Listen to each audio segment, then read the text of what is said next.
अस्सलाम वालेकुम and very good morning. आप सबको कहेंगे खुशामदीद। मेरे साथ हैं हसनैन लियाकत, मेरे साथ है गजल अशरफ। और गजल, आजकल बजट की तैयारियां हो रही हैं, बजट पेश हो रहे हैं और बजट के हवाले से जुबान ज़द-ए-आम है। आप कोई भी टीवी चैनल उठाएंगे, कोई भी सोशल मीडिया का आउटलेट देखेंगे या फिर सोशल मीडिया पे एक ही बहस हो रही है कि बजट हमारा कैसा होगा और इस बजट में कितनी ज़्यादा महंगाई आएगी। फिर जिस तरह उन्होंने बताया कि सरकारी मुलाजमीन की तनख्वाहों में इजाफा होगा, पेंशनर्स की पेंशन में इजाफा होगा, दिफाई बजट में इजाफा होगा, तालीम के बजट में इजाफा होगा।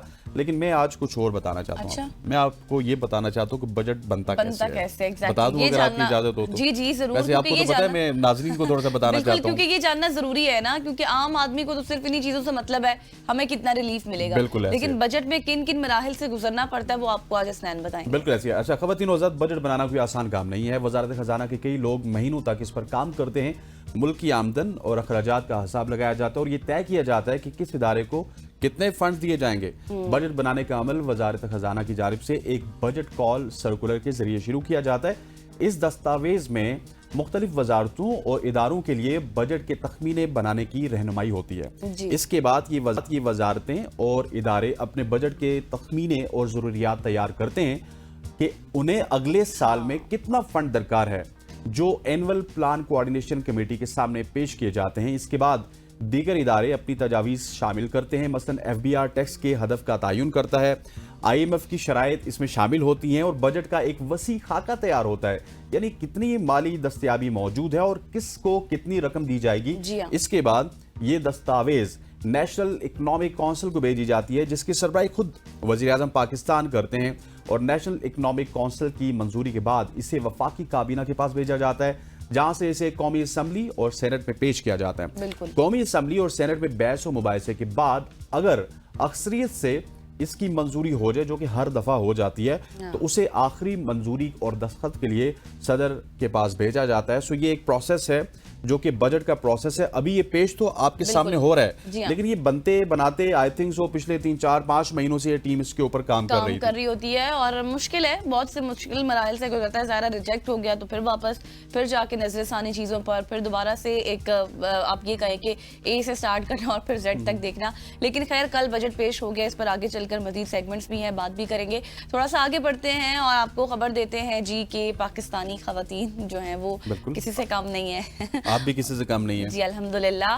पाकिस्तानी खवातीन टीम की साबिक कप्तान सना मीर इंटरनेशनल क्रिकेट काउंसिल के हॉल ऑफ फेम में शामिल होने वाली मुल्क की पहली खवातीन। मैं यहाँ पे गजल को रोकूंगा क्योंकि ये 2 दिन पहले ये काम हुआ तो गजल ने आके एहतजाज किया कि ये क्यों हम मिस कर गए। तो हमने इनको कहा कि ईद के मसले मसाइल थे, ईद के ऊपर हमने क्या कुछ किया, उसके बाद कल फिर आए तो कल कहीं मिस हो गई, तो आज इन्होंने कहा नहीं है मैं शामिल करवाऊंगी, मैंने ये ऐड करनी है भाई।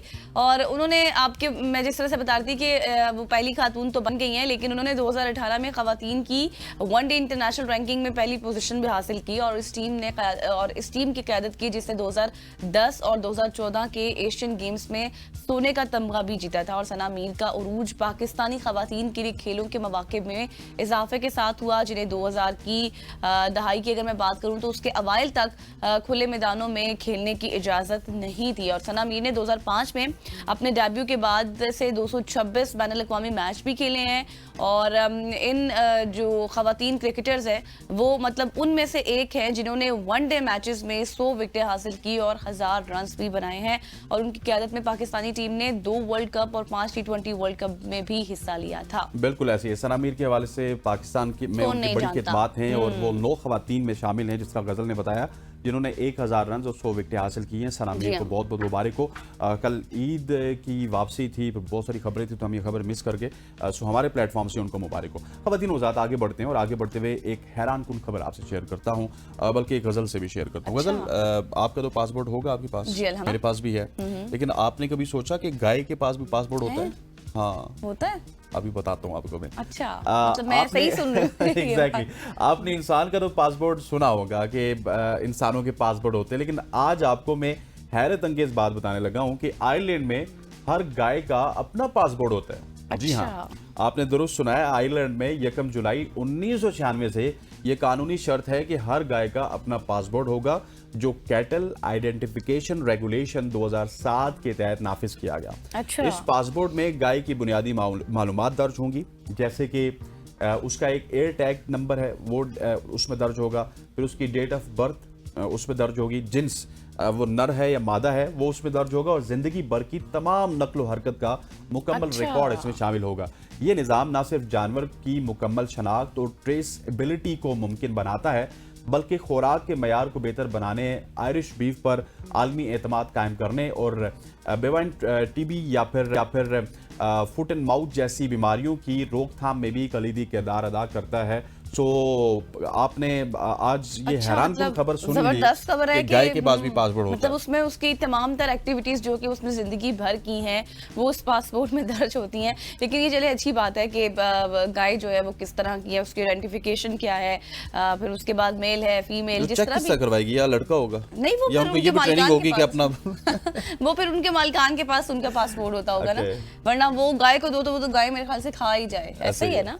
तो क्या खैर बताइए, ये आयरलैंड की गाय है, ये भी पढ़ी लिखी हो, पढ़ी लिखी गाय हो सकती है बिल्कुल। लेकिन ये चले अच्छी बात है कि जानवरों को कुछ हुकूक होते हैं जो उनको दिए जाते हैं ऐसे ममालिक में।